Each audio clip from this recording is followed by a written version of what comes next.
नमस्कार, मेरा नाम है इंदु। मैं सिटीजन स्कूल की शिक्षा हूँ। आज मैं कक्षा 10 में आए हुए पाठ 8 सुधा मूर्ति के विषय में जानेंगे।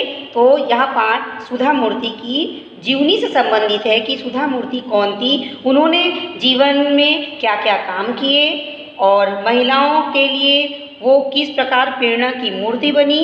तो चलिए हम पाठ की ओर चलते हैं। सुधा मूर्ति महिलाओं के लिए प्रेरणा की मूर्ति है। इस पाठ में सुधा मूर्ति ने यह सिद्ध करने का प्रयास किया है कि स्त्रियों के लिए कोई भी कार्य असंभव नहीं होता। स्त्री है ना, हर एक काम को कर सकती है। ये चीज़ सुधा मूर्ति ने बताई है। उन्होंने इंजीनियर के रूप में कार्य किया, बाद में संशोधन, तकनीकी क्षेत्र, चिकित्सा, लेखन के क्षेत्र में बड़ा योगदान दिया।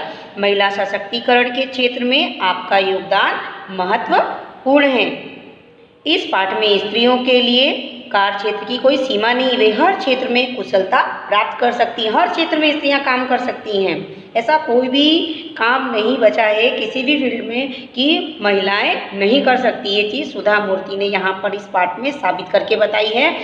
इस बात पर ज़्यादा जोर दिया है कि इस कृति का यह संदेश है कि जाति और लिंग के बीच कोई भेदभाव ना रखा जाए। जाति मतलब लोगों में जाति पाति का भेदभाव रखा जाता है, ऊंची जाति नीची जाति, ये सब चीज़ें होती हैं। और लिंग का भेदभाव मतलब स्त्री पुरुष के बीच में जो कि भाई लड़की है ये काम नहीं कर सकती, ये काम तो लड़कों का है, पुरुषों का काम है, महिलाएं इस क्षेत्र में काम नहीं कर सकती, इस कंपनी में ये काम तो सिर्फ पुरुषों से संबंधित है, ऐसा इस पाठ में बताया गया है। गलत साबित किया है यहाँ पर सुधा मूर्ति ने कि ऐसा कोई भी काम नहीं है किसी भी क्षेत्र में कि महिलाएं नहीं कर सकती। महिलाएं हर क्षेत्र में अपना दिखाई रही हैं यहाँ पर अच्छी तरह से कि किस प्रकार महिलाएं आगे बढ़ रही हैं। आप बच्चों आपने देखा ही होगा, लेखन कार्य हो, ठीक है, या तो फिर कोई चिकित्सा, डॉक्टर में भी देखिए आप, कोई डॉक्टर हो, या तो संशोधन करना, किसी चीज़ का प्रयोग करके अच्छी से अच्छी कोई चीज़ बनाना। आप लोगों ने महिलाओं से एक चीज़ याद आती है, मिशन मंगल आपने पिक्चर देखी होगी। तो मिशन मंगल पिक्चर में क्या बताया गया है, महिला थी ना, पूड़ी किस प्रकार बनाई जाती है और पूड़ी बनाते बनाते उसने क्या काम किया था, मिशन मंगल में जो रॉकेट था उसको भेजा था ना ऊपर। तो ऐसा नहीं है कि महिलाएं हर क्षेत्र में आगे बढ़ रही हैं। तो यहाँ पर सुधा मूर्ति के विषय में हम जानेंगे। इनके जीवनी होती है बायोग्राफी। तो यहाँ पर सुधा की जीवनी जानेंगे। अप्रैल 1974 की बात है। बेंगलुरु में गर्मी पड़ने लगी थी। भारतीय विज्ञान संस्थान के परिसर मतलब आंगन में गुलमोहर के बड़े बड़े वृक्ष लाल रंग का फूलों से लदे झूम रहे थे। कंप्यूटर विज्ञान की कक्षा समाप्त कर एक छात्रा हॉस्टल मतलब छात्रावास की ओर जा रही थी कि उसकी दृष्टि मतलब निगाह नोटिस बोर्ड पर लगे विज्ञापन पर पड़ी। विज्ञापन मतलब इश्तहार, ऐड आया था, लिखा हुआ था नोटिस बोर्ड में, उस पर पढ़ती है। यह विज्ञापन प्रसिद्ध ऑटोमोबाइल कंपनी टेल्को, जो टाटा कहा जाता है, की ओर से नौकरी के इच्छुकों के लिए था। जिनको नौकरी चाहिए तो नोटिस बोर्ड पे लिखा हुआ था, तो जिसको नौकरी चाहिए तो ये विज्ञापन देखें। कंपनी की योग और परिश्रमी इंजीनियरों की आवश्यकता है, मतलब कि बहुत टैलेंटेड हों ऐसे योग इंजीनियरों की आवश्यकता है। चौंकाने वाली बात यह थी कि छोटे अक्षरों में लिखी अंतिम पंक्ति मतलब अंतिम आखिरी जो लाइन थी उसमें लिखा हुआ था महिला उम्मीदवार आवेदन ना भेजें। कि लिखा था कि महिला उम्मीदवार आवेदन मतलब कि महिला उम्मीदवार जो मतलब जिन महिलाओं को यहाँ पर कंपनी की में किसी प्रकार की कोई आवश्यकता नहीं है तो वो आवेदन यहाँ मत भेजें। उसने एक बार नहीं 2 बार पढ़ा। किसने? सुधा मूर्ति ने। ये नोटिस बोर्ड पे जो लिखा हुआ था इश्तहार 2 बार पढ़ा। हाँ यही तो लिखा है, उसे नौकरी की कोई आवश्यकता नहीं थी क्योंकि उसे विदेश से स्नातकोत्तर परीक्षा के बाद रिसर्च की डिग्री के लिए छात्रवृत्ति मिलने की पेशकश हो चुकी थी। छात्रवृत्ति मतलब कि वजीफा, स्कॉलरशिप मिल गई थी कि आगे की पढ़ाई के लिए, रिसर्च करने के लिए वो बाहर जा सकती है विदेश में। तो ये चीज़ तो उसको नौकरी तो चाहिए नहीं थी। वह स्वयं भी विदेश जाकर उच्च शिक्षा प्राप्त करना चाहती थी, खुद भी विदेश जाकर अच्छी उच्च शिक्षा प्राप्त करना चाहती, परंतु यहाँ यह भेदभाव, स्त्री पुरुष में इतनी असमानता, बात उसे कुछ पची नहीं, मतलब उसे विश्वास नहीं हो रहा था कि ऐसा भेदभाव हमारे भारत में हो रहा है, इस कंपनी में हो रहा है। तो उसको ये कुछ ठीक नहीं लगा। वह अपनी कक्षा में हमेशा प्रथम स्थान पाती आई थी और कंप्यूटर विज्ञान की कक्षा में पुरुष सहपाठियों में अकेली लड़की थी। पुरुष सहपाठी मतलब कि साथ में पढ़ने वाले, जो उसके साथ जो भी पुरुष लोग पढ़ते थे, उनमें वो अकेली लड़की थी। कंप्यूटर विज्ञान की पढ़ाई कर रही थी। कौन सी, प्रश्न आता है, सुधा मूर्ति ने कौन सी पढ़ाई की थी? कंप्यूटर विज्ञान की, याद रखिएगा। योग्य थी, परिश्रमी थी, नहीं, उसे कुछ तो करना ही होगा। इस भेदभाव को सहना उसके बस की बात नहीं। वह इसका विरोध करेगी और डटकर करेगी। सोचने लगी ऐसा तो चलने वाला नहीं है, इसका तो हमको विरोध करना ही चाहिए, कोई एक्शन तो लेना ही होगा कि हमेशा महिलाओं को पीछे रखा जाता है, पुरुष आगे रहते हैं। तो ये चीज़ उसको अच्छी नहीं लगी सुधा को। उसने अपनी डायरी में आवश्यक सूचनाएं लिखी और तेजी से हॉस्टल की ओर चल दी। उसने निश्चय किया कि वह टेल्को कंपनी के सर्वोच्च, मतलब जो उच्च अधिकारी होते हैं, उनको सूचित करेगी कि उनकी कंपनी इस प्रकार का अन्याय कर रही है। उसे उस सर्वोच्च अधिकारी का नाम मालूम तो नहीं था। जो उच्च अधिकारी होते हैं बड़े, उनको उनका नाम नहीं मालूम था। केवल इतना पता था कि टाटा समूह के प्रमुख JRD टाटा हैं। उसने एक पोस्ट कार्ड लिया। पोस्ट कार्ड जानते हैं, छोटा सा एक कार्ड आता था, उस पर लिख के ही डायरेक्ट हम डाकखाने में जाके या जो पोस्ट ऑफिस का बॉक्स होता है उसमें डाल देते हैं।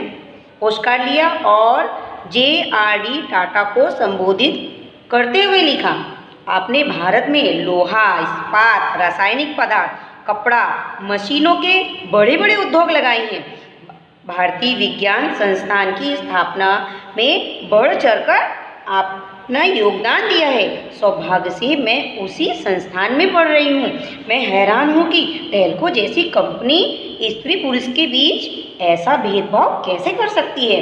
ये सुधा को बहुत हैरानी हो रही थी। इतनी बड़ी कंपनी होकर स्त्री पुरुष के बीच में भेदभाव क्यों कर रही है कि भाई आवेदन अगर भेजे तो पुरुष भेजे, यहाँ पर हमारी कंपनी में स्त्रियों की आवश्यकता नहीं है। तो ये चीज़ सुधा के मन में क्लिक कर जाती है कि नहीं, मुझे तो इस चीज़ को हटाना ही पड़ेगा, महिलाओं के हक के लिए लड़ना पड़ेगा। और वो इस लड़ाई में कूद जाती है। 10 ही दिन में कंपनी ने उसे तार भेजा। कंपनी के खर्चे पर पूना शहर में साक्षात्कार के लिए उपस्थित हो। साक्षात्कार मतलब कि इंटरव्यू। आवश्यक तैयारियों के साथ वह लड़की पूना पहुंची। कौन सी लड़की थी? सुधा मूर्ति। उसने अपनी जो तैयारी करनी थी कर ली और वो पूना पहुंच जाती है। साक्षात्कार आरंभ हुआ, इंटरव्यू चालू हो गया।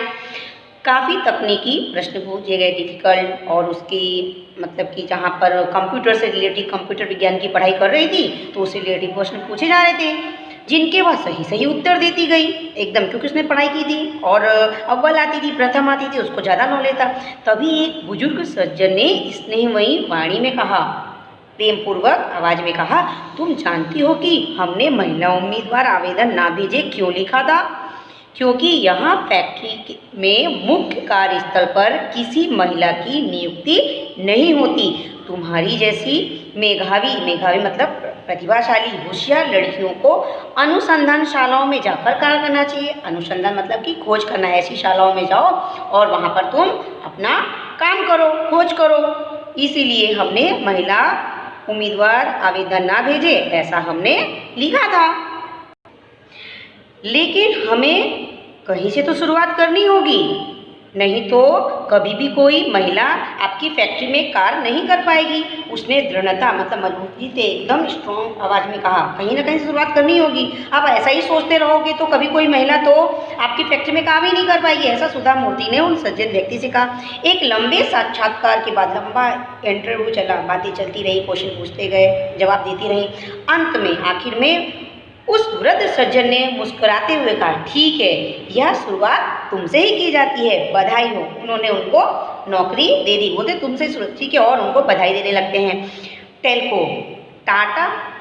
को टाटा कहा जाता है में इंजीनियर के पद पर नियुक्त या प्रथम महिला इंजीनियर थी। प्रथम सबसे पहली महिला इंजीनियर सुधा मूर्ति थी। सुधा कुलकर्णी सुधा कुलकर्णी का विवाह टेल्को में ही कार्यरत कि काम कर रहे श्री नारायण मूर्ति के साथ हुआ।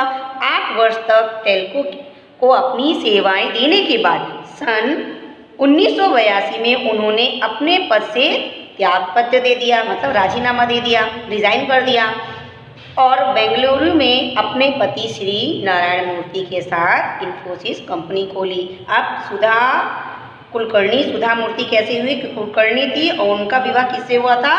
नारायण मूर्ति। अब नारायण मूर्ति की सरनेम थी मूर्ति, इसलिए वो सुधा मूर्ति कहलाई। दोनों की मेहनत और लगन से इन्फोसिस ने दिन दुनी रात चौगनी उन्नति की, तरक्की की।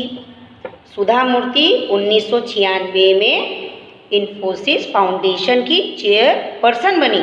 इस फाउंडेशन के माध्यम से वे सामाजिक विकास के अनेक कार्य कर रही हैं। उन्होंने कर्नाटक राज्य के सभी सरकारी स्कूलों में एक कंप्यूटर और लाइब्रेरी की योजना बनाई और उसे कार्यरूप दिया।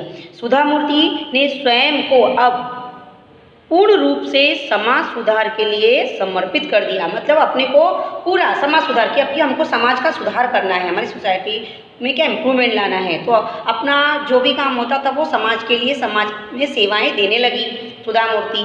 बेल्लारी, बीजापुर, हुबली आदि के अस्पतालों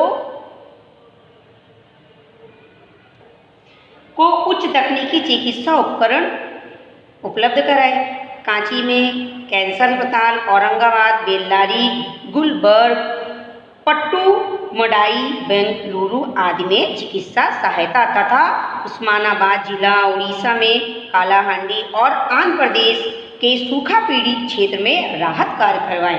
उनके अथक प्रयास से, अथक मतलब बिना थके, मतलब प्रयास करती रही कि किसको हम कितनी सहायता दे सकते हैं, किस गांव में कहाँ तकलीफ है वहाँ जाती हैं और बस अपना सहयोग करती गई।